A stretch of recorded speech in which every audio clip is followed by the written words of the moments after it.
Yes, nikukaribishe mwanamichezo popote pale ulipo. Jina langu ni Maunga Junior na hii ni Dosti Media. Tunaangazia yale yote ya kimichezo ambayo yameweza kujitokeza kunako kwenye mitandao ya kijamii, wadau, wachambuzi na vijue mbalimbali vya kisoka wanazungumza kitu gani.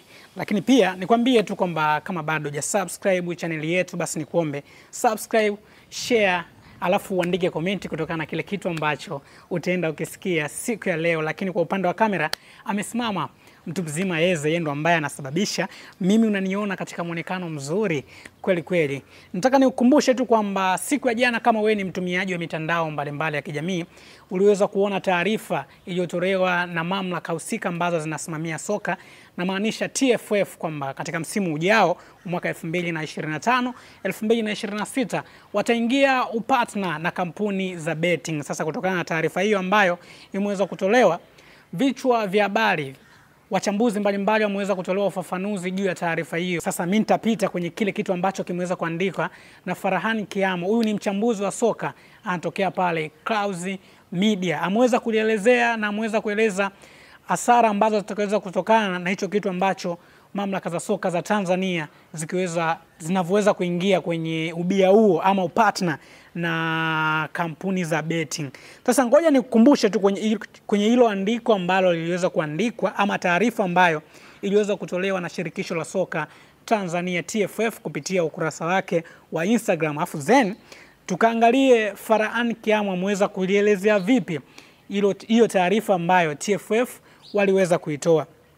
TFF kupitia ukurasa wao wa Instagram waliweza kuitoa taarifa hiyo ambayo iliandikwa kuwa taarifa: shirikisho la mpira wa miguu Tanzania TFF linapenda kuwafahamisha wadau wa mpira wa miguu na umma kwa ujumla kuwa kuanzia msimu ujao wa 2025-2026 litakuwa na mshirika partner wa michezo ya kubashiri katika mashindano yake yote.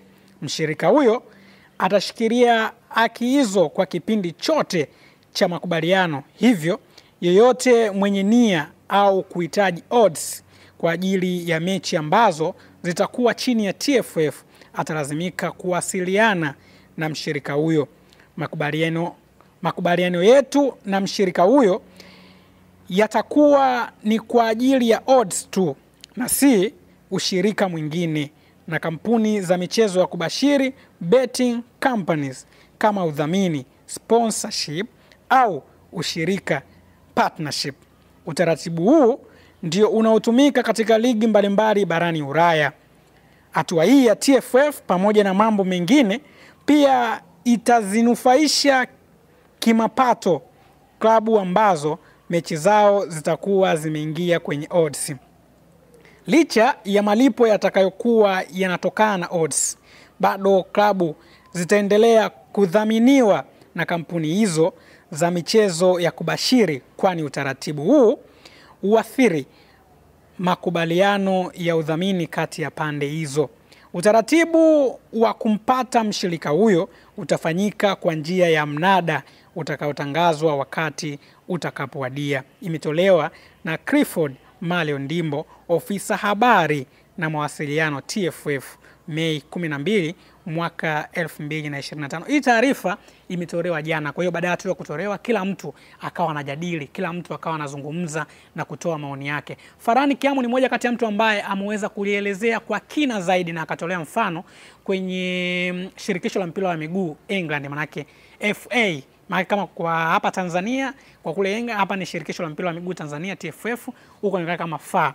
Sasa Farhan akaweza kuandika taarifa hii na ujumbe mzito ambao uliokuwa na faida kwa soka letu la Tanzania. Farhan Kiamo naye akaweza kuandika, akambatanisha ule ujumbe ambao TFF waliweza kutoa. Ameandika yafuatayo: TFF nawapongeza kuendelea kupigania mapato ya klabu zetu, ila hili la odds tunataka kuruka.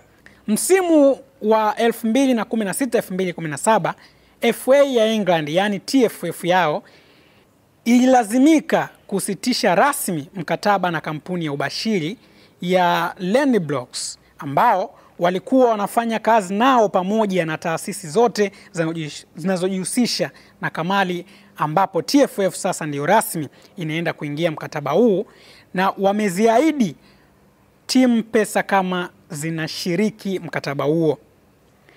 Ijapo nchi nyingine wanafanya hivyo, ila wana sheria na vyombo vya kufuatilia ambavyo vimo huru. Je, huku kwetu tumeshajiridhisha?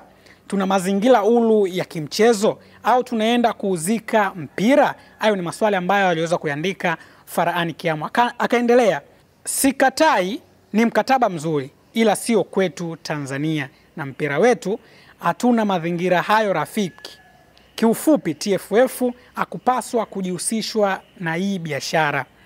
FA ya England ililazimika kufanya hivyo baada ya wadau ikiwemo waandishi wa habari kuwahoji maswali magumu sana FA yao kama ifuatavyo. Haya ni maswali ambayo waandishi wa habari kutoka England waliweza kuuliza shirikisho la mpira wa miguu la huko nchini kwao ambao ni FA kwa kuhusiana na kampuni za kubashiri kuingilia ama kuwa partnership na timu za soka ambao zinashiriki pale England. Maswali hayo ambayo waandishi wa habari waliweza kuyaulizwa, Farhan aliweza kuyaorozeshwa na mimi niyafikisha kama ifuatavyo. Swali la kwanza ambalo waandishi wa habari waliulizwa lilikuwa ni, kama FA inaingia mikataba ya kamari na shughuli za odds, alafu wewe ndio unaenda kusimamia sheria kuhusu timu kujihusisha na kupanga matokeo ya kamari, utazuiaje wakati ni sehemu ya biashara yako na una mkataba nayo? Hilo ni moja kati ya swali ambalo waandishi waliuliza. Swali la pili, kama FA unaingia mikataba kama hiyo, unaendaje kumpa hukumu mchezaji au kocha anayebashiri ikiwa wewe ndio umehamasisha?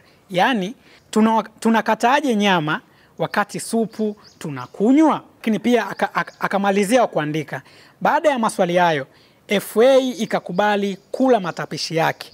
Sasa hivi EPL msimu wa 2026-2027 na kuendelea, hakuna klabu itakuwa na mdhamini wa betting. Hispania tayari wameshafuta kabisa, hakuna. Huku pia wakiunda kampuni za uchunguzi kufuatia wachezaji pamoja na makocha wa timu zinazojihusisha na kamari. Huku kwetu TFF si vyema tu kuwaza mapato, maana ni rasmi tunaenda kuzika mchezo wetu pendwa wa kuitwa soka kwa hatua kama hizi.